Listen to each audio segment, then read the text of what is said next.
Welcome to the Chronological One-Year Bible, March 25th.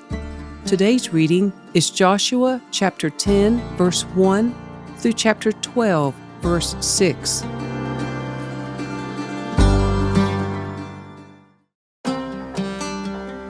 Adoni-Zedek, king of Jerusalem, heard that Joshua had captured and completely destroyed Ai and killed its king, just as he had destroyed the town of Jericho and killed its king. He also learned that the Gibeonites had made peace with Israel and were now their allies. He and his people became very afraid when they heard all this, because Gibeon was a large town, as large as the royal cities and larger than Ai. And the Gibeonite men were strong warriors. So King Adoni-Zedek of Jerusalem sent messengers to several other kings, Hoham of Hebron, Piram of Jarmuth, Japhia of Lachish, and Debir of Eglon. "Come and help me destroy Gibeon," he urged them, "for they have made peace with Joshua and the people of Israel." So these 5 Amorite kings combined their armies for a united attack. They moved all their troops into place and attacked Gibeon. The men of Gibeon quickly sent messengers to Joshua at his camp in Gilgal.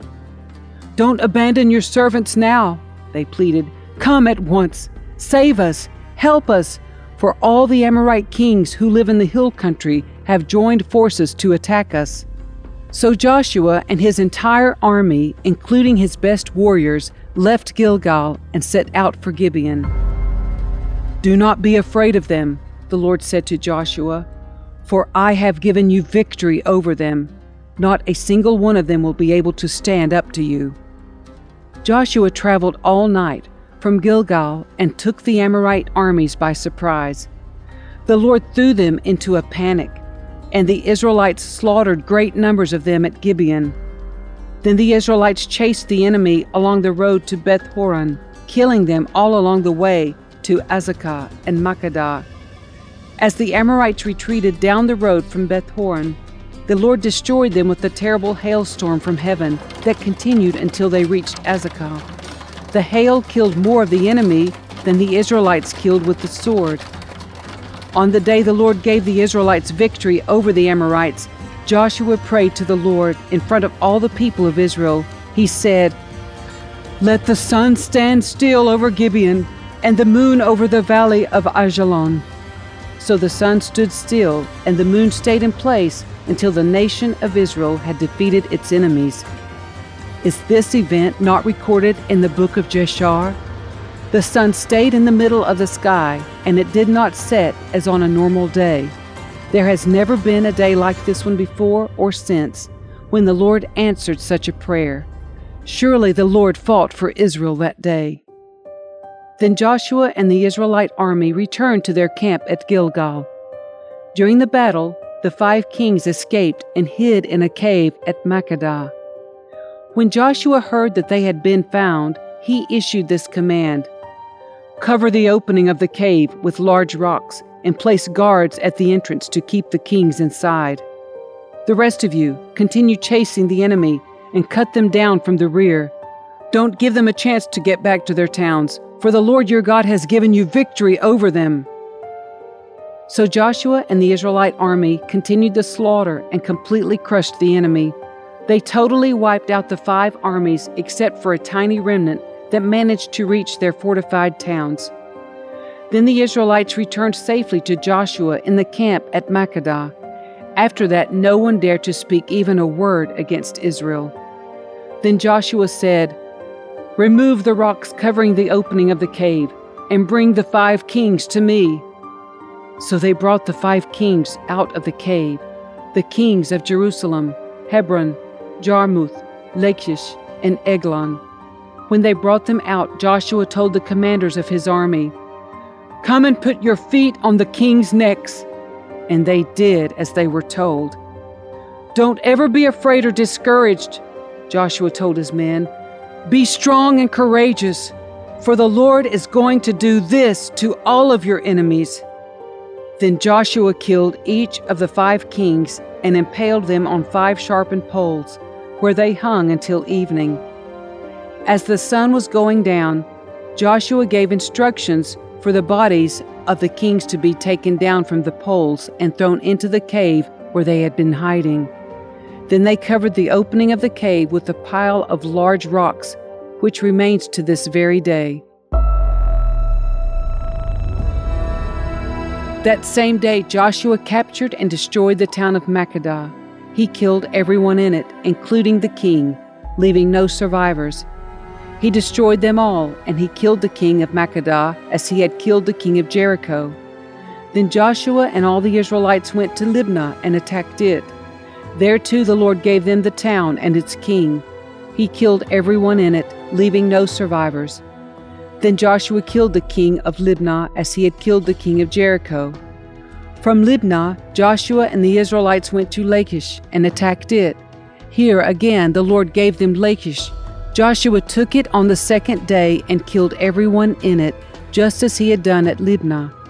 During the attack on Lachish, King Horam of Gezer arrived with his army to help defend the town, but Joshua's men killed him and his army, leaving no survivors. Then Joshua and the Israelite army went on to Eglon and attacked it. They captured it that day and killed everyone in it. He completely destroyed everyone, just as he had done at Lachish. From Eglon, Joshua and the Israelite army went up to Hebron and attacked it. They captured the town and killed everyone in it, including its king, leaving no survivors. They did the same thing to all of its surrounding villages, and just as he had done at Eglon, he completely destroyed the entire population. Then Joshua and the Israelites turned back and attacked Debir. He captured the town, its king, and all its surrounding villages. He completely destroyed everyone in it, leaving no survivors. He did to Debir and its king just what he had done to Hebron and to Libnah and its king. So Joshua conquered the whole region, the kings and people of the hill country, the Negev, the western foothills, and the mountain slopes. He completely destroyed everyone in the land, leaving no survivors, just as the Lord, the God of Israel, had commanded. Joshua slaughtered them from Kadesh Barnea to Gaza, and from the region around the town of Goshen up to Gibeon. Joshua conquered all these kings and their land in a single campaign, for the Lord, the God of Israel, was fighting for his people. Then Joshua and the Israelite army returned to their camp at Gilgal.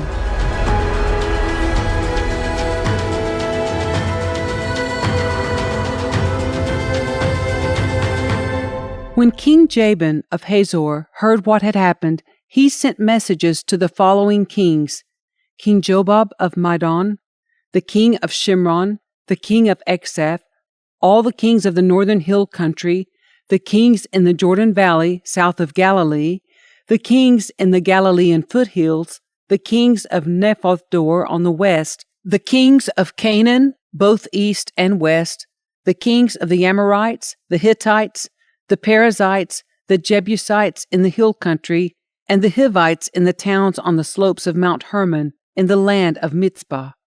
All these kings came out to fight. Their combined armies formed a vast horde, and with all their horses and chariots, they covered the landscape like the sand on the seashore. The kings joined forces and established their camp around the water near Merom to fight against Israel.